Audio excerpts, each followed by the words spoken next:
Well, nobody calls comparative advantage a racial theory. If you say that, you'll get screamed at, but it is. It's when people from a certain race work together, they have a little superpower and they do something really excellent. I like dark bars. I like no bright lighting in the bar. Unlike here, I have two lights shining right at me. LED lights aren't so powerful, but I need these sunglasses. I don't think I could perform and record with you without these shades on and the hat.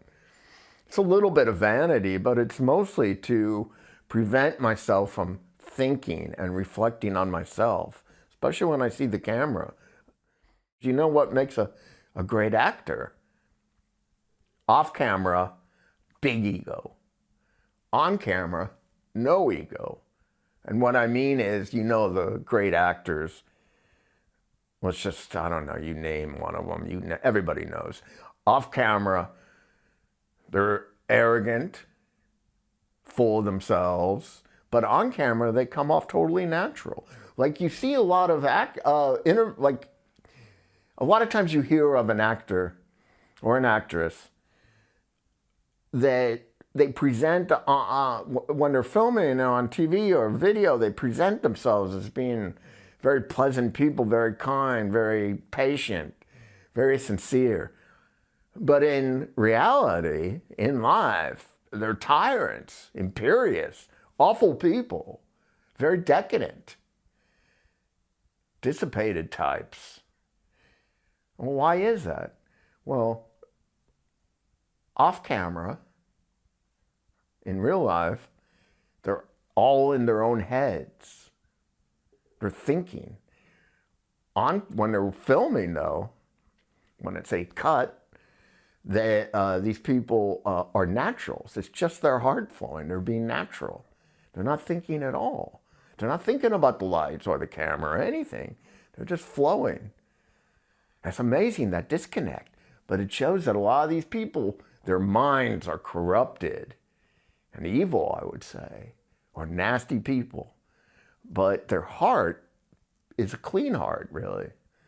And that's a big difference. I'm not that way.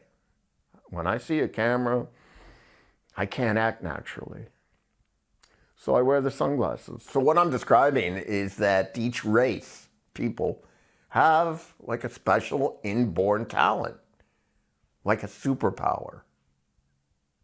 You know what your guys' superpower is here in Croatia? You Croatians? When you respond to an emergency, when there's an emergency, I've seen people twice, a group of Croatians, they know what to do, they act in a coordinated manner, without speaking, organized, in different directions, and know what they do in each role, like one heart, one mind. But without communication, silently. It's amazing. And to respond to a major problem, and which is great, of course, when a country's under attack. In the old days, is the people knew exactly how to react and deal with the problem instantly. No sending out emails, no talking, no phone calls. They know what to do. That's amazing power. But let's say a Japanese couple moved to Croatia and had children. And the kids, of course, were born here. Japanese kids were born here. They would speak the Croatian language. They would understand the tradition and the people's mentalities, but they would not have that superpower. It belongs to the race. Now, these kids may be punctual and efficient, but they wouldn't be able to communicate silently and to deal with some tragedy. It wouldn't work that way. Which reminds me of something funny, because, it's a Mediterranean culture here in Croatia. And so, the people do like their coffee breaks and their cigarettes and their conversations, and sometimes they drag out. And so maybe you get a reputation for being a little lazy that way. Well, I don't think it's fair, because I've seen plenty of Croatian folks work, and I think Croatian folks do the work of two people when they're working. But of course, they're taking breaks every hour, hour and a half. So over an 8-hour day, it's more like, they do the work of 1.5 people. But still, it's not really fair to say the Croatian people are lazy or sitting around in the cafes. You know what they're doing? Waiting for an emergency. Well, what I just described is an economic theory called comparative advantage. Comparative advantage is a theory, not a hypothesis. It's been well argued and tested. And it means that basically a culture, let's say Japanese, or let's say Croatians or Italians, they can specialize in producing goods specifically that they are talented at by nature. So Italians, and let's say clothing. You don't want the Italians designing your trains. You like the German engineers to do that. Well, that means that this theory, economic theory, is a racial theory at its core.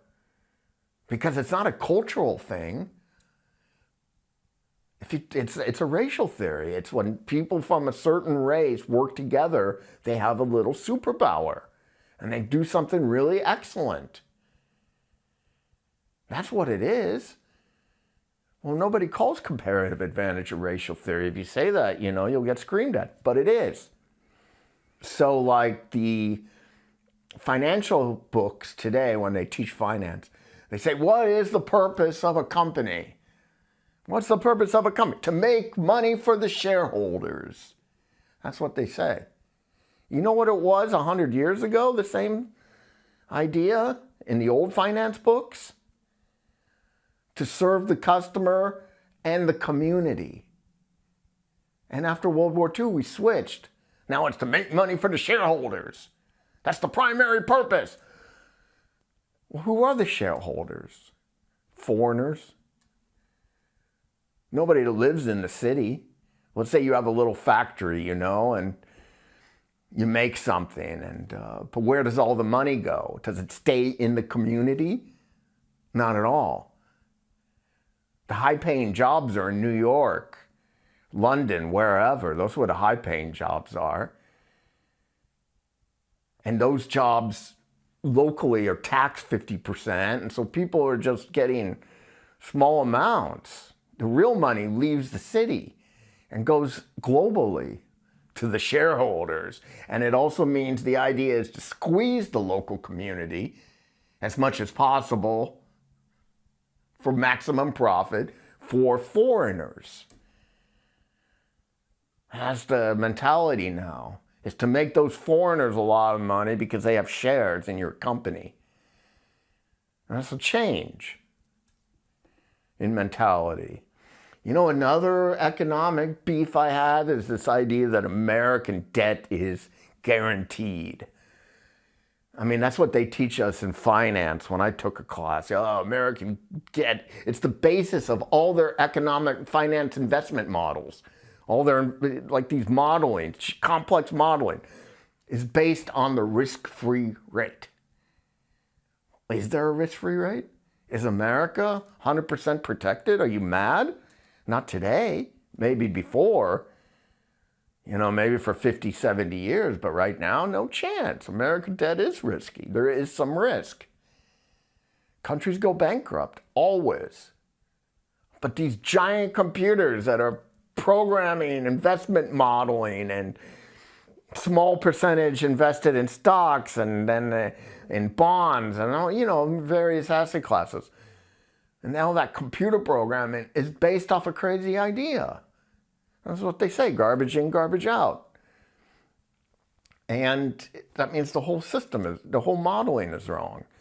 I mean, it's like computer chess. When you play the chess at a medium level, he's really hard to beat, way above my level. But when I drop the level of the opponent to, let's say much lower, then the damn thing makes so many stupid mistakes that no human would ever make, and the game is no fun. Well, that's what we got here. We have a case where no human should program risk-free rate in their investment modeling.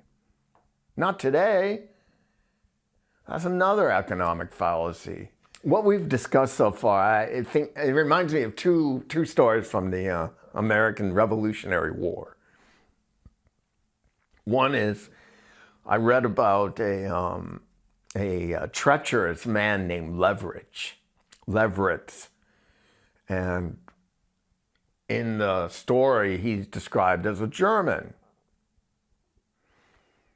who joined the American resistance rebels with the purpose to assassinate the great General Washington early on in the war. And he was paid, I think, 4,000 pounds. No, he wanted 4,000 pounds silver, but he got 2,000 for his little plan. But he got caught, thankfully exposed. Well, Leverett is described as a German, but that sounds more like a different name to me. I don't think he's German. And that's my point. We have different people. You know, this guy, he got tried and convicted of trying to assassinate General Washington, man, during a war. And they cashiered him. They kicked him out of the army. They didn't kill him. I can't believe it. Because they would punish with execution much lesser crimes. So I don't know how he got out of it, that German. He just got cashiered. But the second story I'm reminded now of is because the Croatians are tough fighters, really tough fighters. They know how to work together when the enemy is coming. They know where to go, and they give up their egos, and they're not self-seeking. One heart, one mind. Well, that made the country, that made the Dalmatians great fighters. And they could defend themselves against all these invaders. Because it's beautiful land here. A lot of people would want it, but these people, you've managed to hold on to the land through how many centuries without being mixed. It's like 98% Dalmatian people here. So that's a lot of superpower. It's not mixed with Turkish or whatever. Because of this ability to respond to danger, primarily. And it made the Croatians great fighters, soldiers, but better nurses. And the Americans, when the war started, the British, they were like, they didn't give the Americans a chance when the war first started. The generals were saying that as soon as the Americans, these farmers and peasants, see a real army, the British coming, experienced soldiers, well commanded, full of ammunition and supplies, marching towards them, the Americans will scatter, drop their guns, run, and beg for forgiveness from the king. So they had no respect for Americans as soldiers. Even the general, the British general, he did not respect General Washington. He thought he was a civilian. He didn't give him the proper obeisance. And so you can see what they thought of the Americans. And they expected the war to end right away as soon as they showed up on the field with their red uniforms. Because Americans were bad soldiers. He was right. But they were great fighters. Great fighters because they did know how to deal with emergencies. A lot of them were farmers and hard workers, and they were used to the privations and hardships of a soldierly life. They could work together, improvise, solve problems good. They were used to climates, acclimated to tough environment, tough, cold, whatever, hunger. But probably one of the best advantages the Americans had is they were hunters.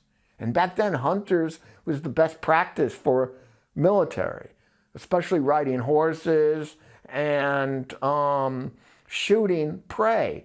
They could shoot a squirrel from 300 yards away. They could definitely kill a redcoat as soon as they see his crooked smile at 40 paces.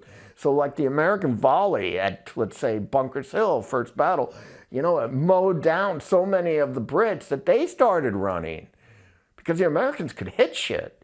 And they were good shots. So as marksmen, they were excellent. And there's a story I wanted to tell from the battle where the American colonel went to a private, an American private, and the colonel said, "You see that general over there, Brit?" And the American answered, "Of course I see him. He's like on a giant white horse. He's surrounded by adjutants. He's got a nice uniform and adorned with glowing medals and whatever else. Of course I can see that guy." And the American colonel then added, "He's a great man, and we respect him very much. He's a good general, so he must die." And just like that, in an instant, shot, boom, dead. The British general. Well, it seems to me that that's a pretty good strategy to win the war. Kill the senator's sons. Because nobody really cares back in Britain if the peasants are getting killed, the low people. But as soon as, parliamentarians start losing family members, well, they're going to start having some second thoughts about this war. And Americans would take out a lot of the officers throughout the whole war. It was a big problem for the Brits. They were really losing their nobility. So that's what I'm reminded of two American Revolutionary stories because of the Dalmatians being such good fighters by nature. But if I joined the Croatian army, man, I'll step on a landmine and blow up half the guys. I'm so uncoordinated. You don't want me. You don't want me there fighting, man. I don't have your superpower. If we're going to talk about tough fighters, well, we have to include the French. Well, their reputation goes back as being ill performers in battle. That reputation even goes back to the Roman times. You know what the Romans said about the Gauls? Gauls, of course, were France, Switzerland, Belgium, and so on. These tribes, they were called Gauls. They said, as warriors, the statement was, when the battles start, better than men. But when the battle turned, less than women. No fortitude. But that's not true. It's not fair because the French was, they fought World War I, and of course they fought most of it on their territory, their lands, and 500,000 people died. So it's an unfair reputation earned because France rolled over to the Germans in World War II. You know why the French rolled over so quickly and gave up? Because they wanted it. Same as the Germans. They wanted Nazism. That's why the Germans fought so hard.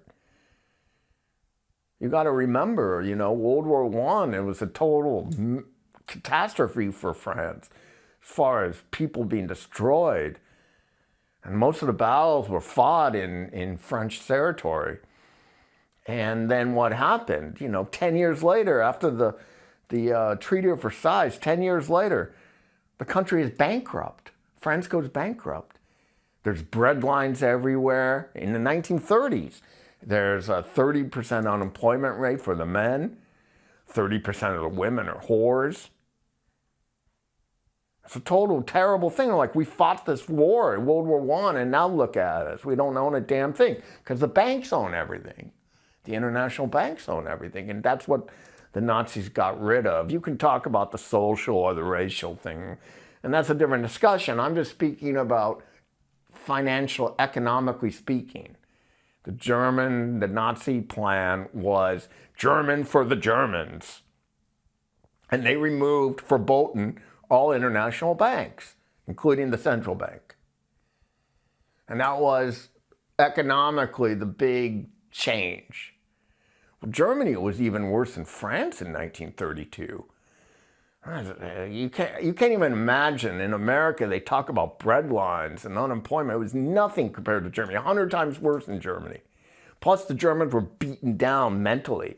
Like now, toxic masculinity and the white man is some horrible person.